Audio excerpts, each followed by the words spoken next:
Gandang araw na naman pong muli sa inyong lahat mga ka-vlog, boss, idol, regular viewer, silent viewer, at kasama na rin po ang lahat ng mga OFW.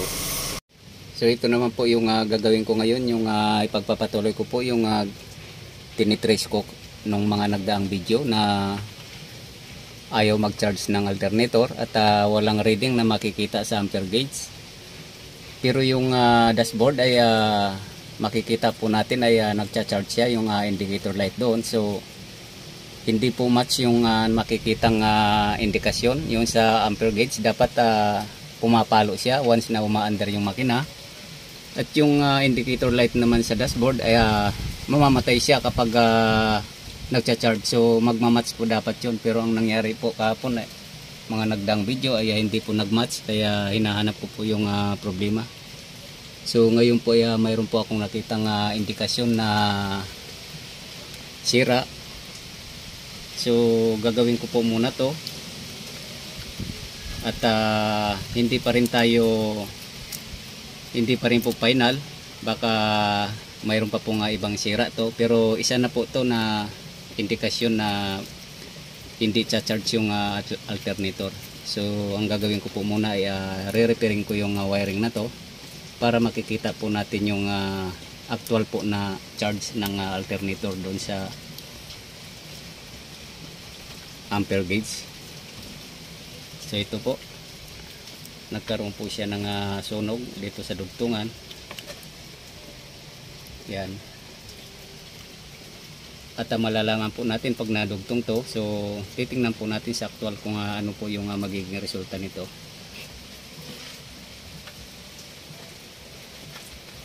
So ito po yung cargo truck na 10-wheelers. At bigla-bigla na lang po napansin ng driver na hindi na nagcha-charge sa ampere gauge.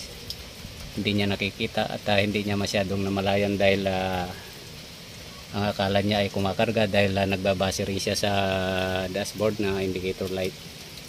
At namamatay naman po doon na yun po yung indikasyon kasi na kumakarga siya. Pero ang hindi niya namalayan yung ampere gauge po ay hindi na rin po kumakarga. Akala niya ay nag-automatic na siya. So ito na po, dinugtong ko na. So titipang ko pa ito para hindi magdikit.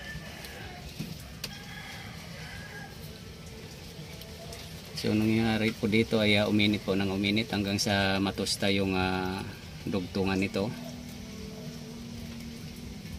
Kasi hindi po original na wiring itong nangyari dito. Itong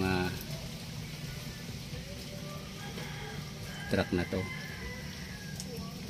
Wala na pong original na wiring dito. Bali na bago na po siya. Kaya mayroon na po siyang dugtungan.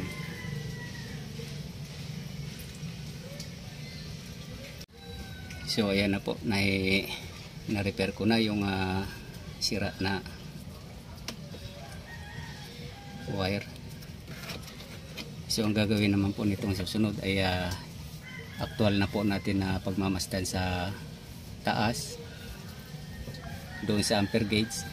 Pero bago po doon kailangan po namin i-recharge yung battery dahil na-drain po. So yun po yung ginawa ko.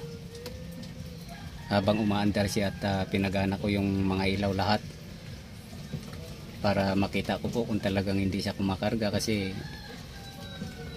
dalawa po kasi yung naging indikasyon. Yung isa indicator light ay kumakarga siya base po sa indikasyon, at yung ampere gauge naman ay hindi siya kumakarga. So yun po yung ginawa ko, pinagana ko yung mga ilaw lahat habang umaandar, at nung pinatay ko po ay hindi na po siya umandar. So yun po yung basehan ko na hindi po kumakarga yung alternator. So titisting na po to, pagmamasdan na lang po sa taas.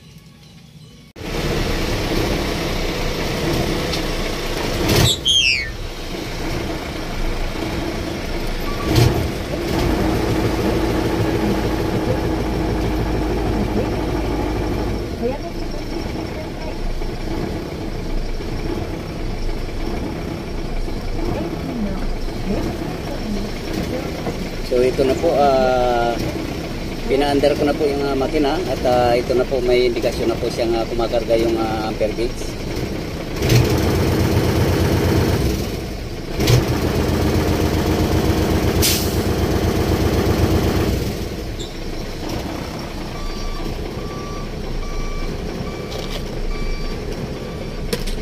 At dito naman ay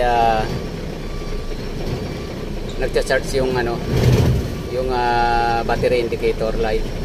So ibig sabihin patay po siya, nagcha-charge. So match na po siya dito sa ampere gauge. Hindi katulad kahapon na hindi siya kumakarga dito, hindi pumapalo. At yung indicator light naman ng battery ay nagcha-charge. So magkaiba po sila ng indikasyon. So kailangan ko po munang paandarin ng matagal to para mag-charge po yung battery dahil naka-lobat po siya. So hanggang dito na lang po muna ang video kong ito. Please like, subscribe na lang po, and hit notification bell para sa susunod na mga video. God bless all po.